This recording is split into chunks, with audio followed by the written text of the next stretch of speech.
በስመ አብ ወወልድ ወመንፈስ ቅዱስ አሐዱ አምላክ። ብፁዕ ዘይሌቡ ላዕለ ነዳይ ወምስኪን እምልእት እኪት ያድህኖ እግዚአብሔር። ንድኻ ዝሓሊ ሰብ ብፁዕ እዩ፣ እግዚአብሔር ከዓ ብመዓልቲ መከራ የናግፎ። ኣብ ውሽጢ ዓድን ኣብ ወፃእን እትነብሩ እዚ መልእኽቲ እዚ ትሰምዑ ኩልኹም ኣብ ሃገርና ኣብ ትግራይ በፂሑ ዘሎ ናይ ጥሜት ሓደጋ ኩልና ብማሕበራዊ ሚድያ ብዝተፈላለየ ዜናታት ንሰምዖ ኣለና። ህዝብና ካብ መረበቱ ተፈናቂሉ ን5 ዓመት ኣብ IDP ኣብ መከራን ኣብ ስቃይን ኣብ ዘለሉ ግዜ እዚ ህዝቢ እዚዩ ንርእሱ ኮይኑ ንኻሊእ ዝነበረ በዓል ሃፍቲ ዝነበረ በቲ ዝበፅሖ ናይ ጦርነት ናይ ፅንተት ምፍንቃል ሕዚ ኣብ መከራን ኣብ ስቃይን ይርከብ። ብፍላይ ኣብ ሰሙን ዝረኣናዮ ዘስካሕክሕ ዓፅምን ቆርበትን ተጣቢቑ ብጣዕሚ ንህሊናኻ ዝወቅስ ሰብኣውነትካ ኩሉ ህሊናኻ ምፍጣርካ ዘፅልእ ኮይኑ ንሪኦ ኣለና። በዚ መሰረት ኣብ ዓዲ ውስጥን ኣብ ተፈላለየ ወፃእን ሓገዝ ንምግባር መልእኽትታት ይመሓላለፉ ላዕሊ ታሕቲ ይበሃል ኣሎ። ኣብ ትግራይ ብፁዓን ኣቦታት ሊቃነ ጳጳሳት መልእኽቲ ኣመሓሊፎም ኣብ ውስጥን ኣብ ደገን ኩለን ኣብያተ ክርስቲያናት ኩሉ ህዝቢ ነዚዩ ንክሕግዝ መልእኽቲ ኣመሓሊፎም እዮም።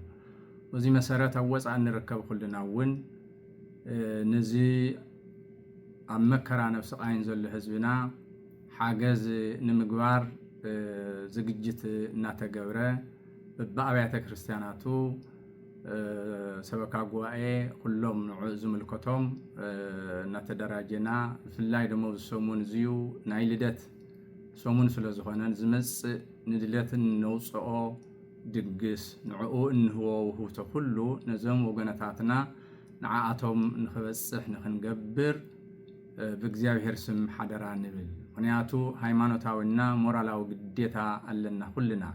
ህዝብና ከምዚዩ ብፅንተት ክጠፍእ ዓይንና እናረኣና ህሊናና ኣይኽእለናን እዩ።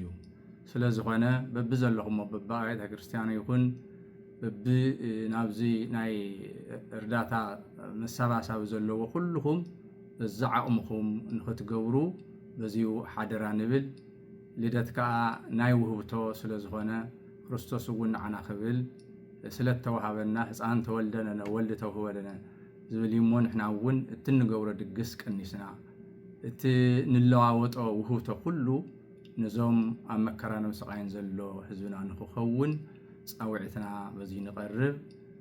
እግዚአብሔር ይባረኽኩም፣ እግዚአብሔር ይቀድስኩም። ንትገብርዎ ስራሕ ኩሉ እግዚአብሔር በረከቱን ፀገን ይብዝሓልኩም። በስመ አብ ወወልድ ወመንፈስ ቅዱስ አሐዱ አምላክ አሜን። ነቶም መከራ ይፀግቡ ዘለው ንስኻቶም እውን ምስኣቶም መከራ ትፀግቡ ከም ዘለኹም ኮይንኹም ዘክርዎም። ዕብራውያን ምዕራፍ 13 ካብ ፍቕዲ 3። ሰላም እግዚአብሔር ምስ ኩላትኩም ይኹን። ኣብ መላእ ዓለም ዘለኹም ኦርቶዶክሳውያን ተጋሩ ከምኡ እውን ሰብኣዊነት ዝስምዓኩም ኩልኹም ኣሕዋትን ኣሓትን። ከምቲ ዝፍለጥ ህዝቢ ትግራይ ከምቲ እውን ብማሕበራዊ ሚድያ ትርእይዎ ዘለኹም ኣብ ሕፃፅ ከም መርኣያ ኮይኑ ዝረኣይ ዘሎ ህዝብና ኣብ ተፈላለየ ሽግርን መከራን ብጥሜት ብመከራ ይፀግብ ኣሎ። ንሕና ድማ ከም ተጋሩ ከምኡ እውን ከም ኣመንቲ ትናታቶም መከራ ንዓና እውን ክስምዓና ይግባእ ማለት እዩ። ይስምዓና እውን ኣሎ። ብዙሓት ኣካላት እውን ሓገዝ ይገብሩ ኣለዉ። ሕዚ ኣብዚ ዝቐረብናሉ ምክንያት ኣብ ሃገረ ስብከት ኣውሮፓ ዘለኹም ኩልኹም ኣብያተ ክርስቲያናት ትመርሑ ዘለኹም ኣቦታት ካህናት ከምኡ እውን ምእመናን ኩልኹም ንህዝብና ሓገዝ ንክትገብሩ ፃውዒት ንምቕራብ እዩ ማለት እዩ። ምክንያቱ ካብቲ ጆኖሳይዳዊ ፅንተት ዝተረፈ ሕዚ ድማ ብጥሜት ህዝብና ይሃልቀና ኣሎ። እዚ ህዝቢ እዚ ዓርሲ ክኢሉ ብዙሕ ዝሕግዝ ዝነበረ እዩ ካብ ምዕራብ ተፈናቐለ። ሕፃፅ ከም መርኣያ ኮይና እምበር ኣብ ኩለን ኣብ ትግራይ ዘለዋ IDPs ወይ ድማ ናይ መጽለሊ መዕቆቢ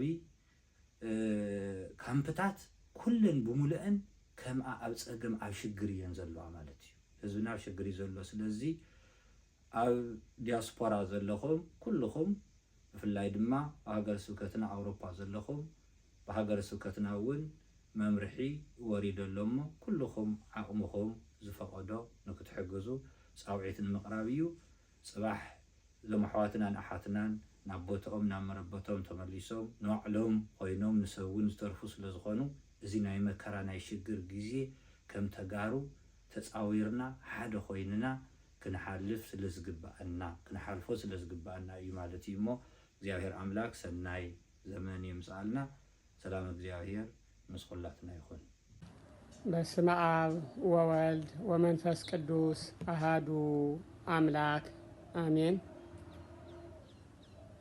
ውሽጥ ዓድን ኣብ ደገን ትርከቡ ወገናትና ኩልኻትኩም ሰላም እግዚአብሔር ምስ ኩልኻትኩም ይሁን። ብ2018 ዓመተ ምህረትን ብርሃነ ልደት እውን በሰላም መብጽሐኩም እናበልኩ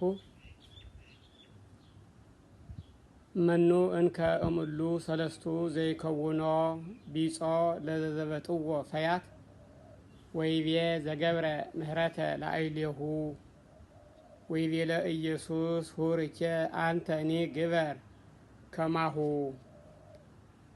ናይ ሉቃስ ወንጌል ምዕራፍ 10 ካብ ቁጽሪ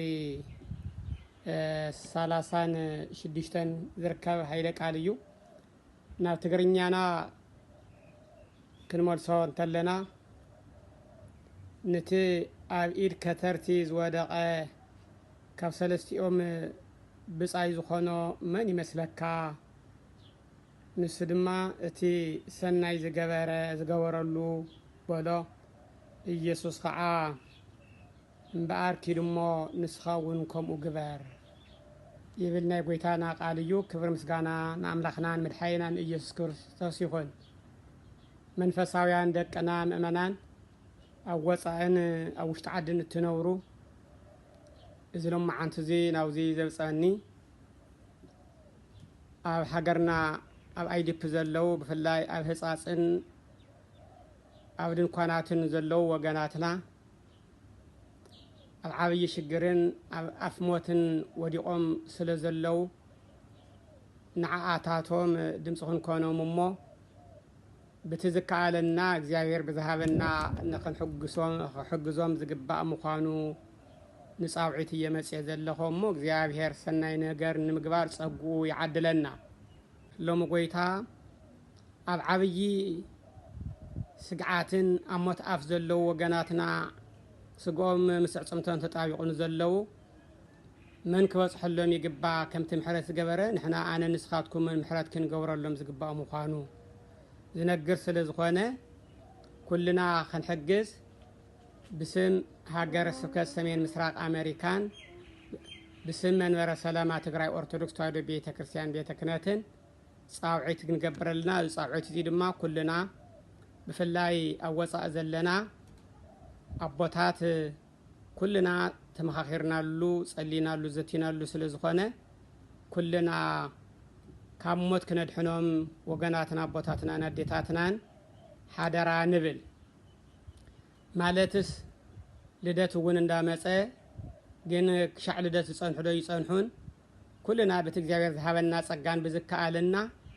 ሓገዝ ክንገብረሎም ካብ ሞት ክነድሕኖም ይግባአና ዘለናዮም ኣነ ንስኻትኩም ኢና ኣብዚ ግዜ እዚ ኣብ 21 ክፍለ ዘመን ሰብ ብጥሜት ክመውት ኣይነበሮን ዘይተዓደልና ኮይና ግን ሓደነት ሲኢና ፍቕሪ ሲኢና እንሆ ተበታቲና ኣዴታትናን ኣቦታትናን ኣሕዋትናን ሓትናን ኣበሳን በደልን ዘይብሎም ህፃናት ብሞት ይቕሰፉና ኣለው። ስለ ዝኾነ ድማ ታወቐሳ ንምድሓን ኩልና እጃምና ክነውፅእ እሞ ብኩለን ኣብያተ ክርስቲያናትን ኣህጉረ ስብከታትን መምርሒ ክመሓላለፍ እዩ እሞ ኩልና ዝከኣለና ንክንገብር ጻውዒትና ንቐርበለና ማለት እዩ። ካልኣይ ዘመነ ጥሪ እንዳመፀ ስለ ዝኾነ ብሓቂ ብዙሕ ሓሪድናን ብዙሕ ሰንኪትናን ጸሚቑናን እኽለማይ ነጥፍኦ ዘለና ንዝሞተ ንድግስ ኣለና ነቲ ብህይወት ዘሎ ግን እንዳረኣናዮ ንቐትለለና ማለት እዩ እሞ እቲ ንተስካር ተውዕልዎ እቲ ንክርስትና ተውዕልዎ እቲ ንመርዓ ተውዕልዎ ናብ ዘም ጽጉማትን እናወሰድኩም ህይወት ከተትርፉ ሓደራ ንብለኩም ደቅና እግዚአብሔር ብጸጉን ብምሕረቱን ንህዝቢ ክነተርፍ ከም እግዚአብሔር ፈቃድ ንኽንገብር እግዚአብሔር ጸጉ ይዓደለና ወስብሐት ለእግዚአብሔር። በስመ አብ ወወልድ ወመንፈስ ቅዱስ አሃዱ አምላክ አሜን። ዘረወ ወወሃበ ለነዳይ ወጽድቁኒ ይነብር ለዓለም። ንድኻ ብልክሲ ሃበ ጽድቅ ኮይኑውን ንዘለዓለም ይነብር። ጽድቁውን ንዘለዓለም ይነብር። መዝሙረ ዳዊት መዝሙር 111 እዝባር 112 ቁጽሪ 9 ኣብ መላእ ዓለም ትርከቡ ናይ ትግራይ ኦርቶዶክስ ተዋህዶ ቤተክርስትያን ምእመናን ከምኡውን ናይ ትግራይ ተጋሩ ፈተውቲ ዝኾንኩም ኩልኩም ብመጀመርታ ብልዑል እግዚአብሔር ስም ከመይ ኣለኻትኩም? እግዚአብሔር ኣምላኽና ነዛ ዓለት እዚኣ ብሰላምን ብህይወትን ብጥዕናን ሓልዩ ስለ ዘብፅሐና ብፍላይ ድማ ኣብ ወፃኢ ሃገር እትርከቡ ወገናትና ኩልኩም ብናይ ፈረንጂ ኣቆፃፅራ ን2026 ሓድሽ ዓመት ዋዜማ ብሰላምን ብጥዕናን ነብፅሐኩም። ከምኡ ድማ ናትና ናይ ጎይታና ናይ ኢየሱስ ክርስቶስ በዓለ ልደት እንሆ ናይ ዋዜማ ስለ ንርከብ ናፍቱ ዕለት ከብፅሐና እግዚአብሔር ኣምላኽና ቅዱስ ፈቃድ ይኹነና እሞ ሎማዓንቲ ክሕልፎ ዘለኹ መልእኽቲ ኩልና ንከታተሎ ከም ዘለና ኣብ ትግራይ ዘሎ ብፍላይ ድማ ካብ ምዕራብ ትግራይ ዝተፈናቐለ ወገና ንሰምዖ ንሪኦን ዘለና ኩነታት ኩልና ንፈልጦ ኢና። ስለዚ እዚ ህዝቢ እዚ ብጥሜት ምክንያት ይፀንት ኣሎ። ስለዚ ኩልና በዚሁ እንዳሰማዕና ድቃሲና ከም ዘለና ይርድአኒ እዩ። ብትግራይ ኦርቶዶክስ ተዋህዶ ቤተክርስትያን ቅዱስ ሲኖዶስ መልእኽቲ ድማ ተመሓሊፉ ኣሎ። በዓሉ ካብ ርእሱ ካብቲ ፅሕፈት ቤት ጀሚሩ ዝኣከሎ ዝከኣለ ኩሉ እንዳዋፅእ ዝርከብ ከምኡ ድማ ኣብ ትሕቲ ትግራይ ኦርቶዶክስ ተዋህዶ ቤተክርስትያን ዘለዎ ኣህጉረ ስብከታት እውን ኣብቲ ዘለዎ ቦታ ህዝብን ኣተሓቢረን ነዚ ህዝቢ ካብቲ ኣትይዎ ዘሎ መከራ ካብቲ ኣትይዎ ዘሎ ናይ ጥሜት መከራን ስቃይን ክድሕን ምእንቲ ቶሎ ኣተሓቢረን ክልእኻ መልእኽቲ ኣተሓላሊፉ ኣሎ።